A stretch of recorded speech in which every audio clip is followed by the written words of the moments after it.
Hey guys, good morning. Gusto ko lang i-share sa inyo kung paano magkuha ng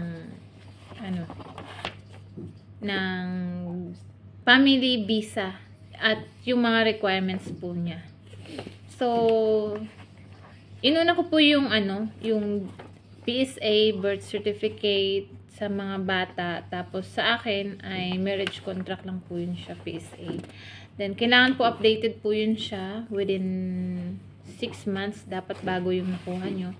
Then, yun nga po guys, gusto ko lang i-share sa inyo kung paano siya, kung paano yung step by step processing ng mula sa apostille hanggang sa MOPA attestation. So, una po ay kumuha po ako ng ito po, meron po akong sample. Ito po yung copy ng marriage contract naming mag-asawa. Then, after that po, pumunta po ako sa yan. Ito po. Ito po, galing po ito sa civil registrar. Sa LCR po ng city ninyo or ng municipality ninyo. Then, marriage certificate po, galing po sa PSA.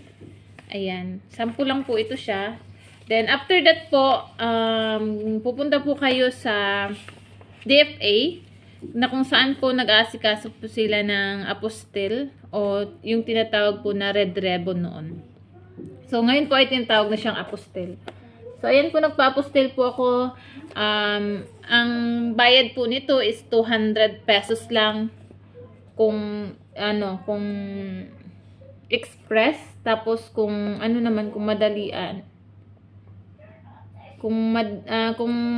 Madalian. Pero kung kung gusto mo mag after ng 2 weeks ng process, meron din naman pong iba-iba po yung presyo niya. Oo. At saka po pala, hindi po pala kayo basta-basta makakapunta dun sa DFA kung saan po ako nagpa-apostel or kung saan nyo po. Kailangan nyo pong i-search po yung lugar na kung saan ang merong DFA apostel. Sa Region 7 po, meron po merong DFA apostel sa Cebu. Doon po ako sa Robinson kumuha. Then, sa iba't ibang lugar po, kailangan nyo pong i-check nyo po siya sa online. After that, kasi hindi po, porket may DFA sa inyo, meron na ding apostel. Kailangan po, nakaano po kayo kasi meron po siyang naka-assign na DFA para dito. So, sa Cebu po, as far as I know, parang 2 DFA yung meron dyan. Doon sa Pacific Mall, tsaka sa Robinson. Pero doon po ako nakakuha sa May Robinson. And then, again po, so, naghintay po ako ng 2 weeks bago po pinadala itong apostille na ito. Binayaran ko po siya ng 200. Unlike po, kung ipapa-appointment nyo siya, tapos ibang tao yung kukuha mag-aasikaso, base sa inquiry ko ay nasa 1.7 mahigit yung isa. So, 3 kami, kaya medyo malaki po yung hiningi sa amin. So, yun po. Pumunta na lang ako ng Cebu. From Bohol po ako. Pumunta na lang ako ng Cebu para doon na lang po asikasuhin yung yung apostel. So, mas madali po yung proseso kaysa doon sa sa tao. So, yun na nga po. Pagalawa. So, I-post pa naman. Yung step 2 po natin guys, ito po yung MOFA, Ministry of Foreign Affairs. Yan po, MOPA. So, ito po, meron din po akong na-meet before na actually, before ako pumunta dito bumalik ng Cebu para dun sa MOPA, may mga nakontak akong person sa internet na nagsasabing nag-aasikaso sila ng ganito for stamping sa MOPA. UAE Embassy Manila. UAE Embassy Manila. Pero, ang nangyari guys is sobrang mahal. Inoperan ako ng 4,500 or 4,500, mayroong 4,000, mayroong 5,000 each document. So, masyado siyang mahal. Kaya, syempre, alam niyo naman po, tayong mga Pinoy, mas mahilig tayo sa ano, sa mas afford lang po natin. So, yung ginawa po namin is pumunta po ako ng Cebu, kasama po yung mga bata.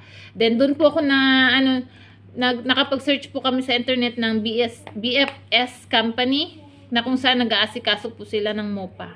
Sila yung authorized. Oh, sila po yung authorized na, ano, na courier ng, ano, ng MOPA attestation, na company sila na nag-aasikaso nga nito, guys. So, ito po yung, ano, ito po yung pagbalik po ng document ng apostel. Apostel lang po yung pinadala ko doon sa kanila, yung iniwan ko. Apostel, birth certificate, at saka yung galing sa civil registrar.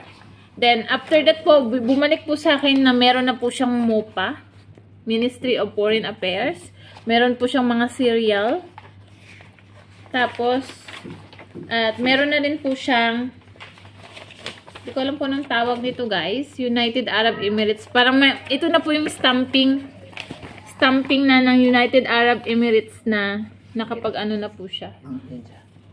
So, ito po kung interesado po kayo or sa mga gusto pong or nahihirapan po magpa-attestation, ito po yung company na nilapitan ko, guys, BFS Global.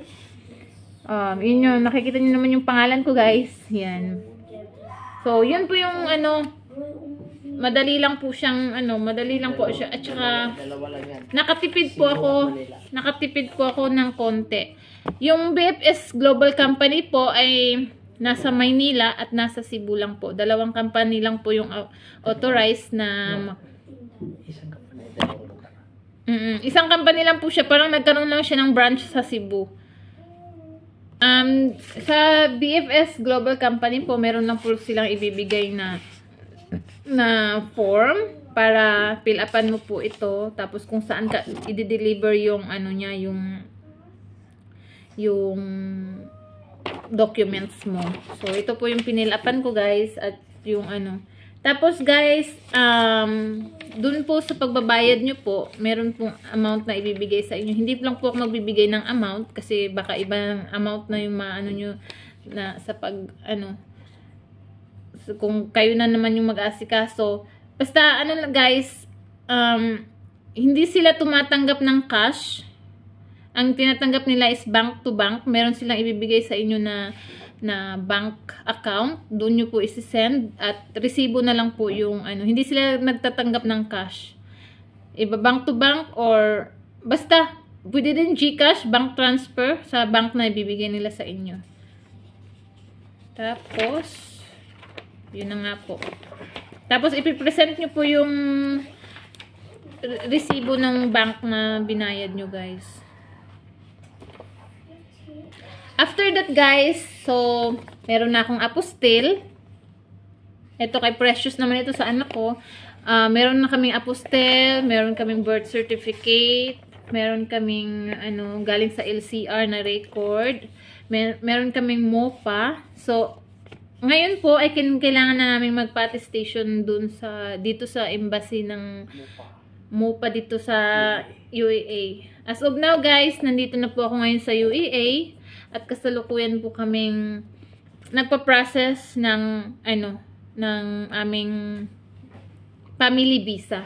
So, ngayon po ay naka-tourist visa lang po kami ngayon as of now. So, meron kaming 2 months stay na as tourist dito, guys. So, after that, nagpa-process na yung husband ko sa anong tawag dyan, mahal? Sa attestation ng MOPA. So, saan naman? Ang Aramex, hatid sundo, parang ganun ba? Doon naman po sa MOPA, guys, sa pinaprocess ng husband ko na, na attestation. Through online po, makikita po ninyo sa online. Anong website? MOPA. MOPA website, online. MOPA basta meron yung andun, guys, mga sa baba ng i-link ng video mo. Oo, i-link namin sa baba ng video, guys, yung yung pag-aasikaso ng MOPA dito sa UAE. So, yun na nga, nag-text na dito as approved na daw po yung namin. Then, soon po, pipick upin na lang dito yung documents namin, itong mga ganto, para sa, ano na, final na, para sa, ano, family visa namin. Sa pag-online naman po ng MOPA natin guys, kailangan natin ng UAE Pass para makapasok ka dun, makakonect ka dun sa website nila. Oo. So, sa ngayon po, yun lang po muna yung i-share namin sa inyo. And thank you. Sana po i-subscribe po ninyo itong aming video. Bye-bye!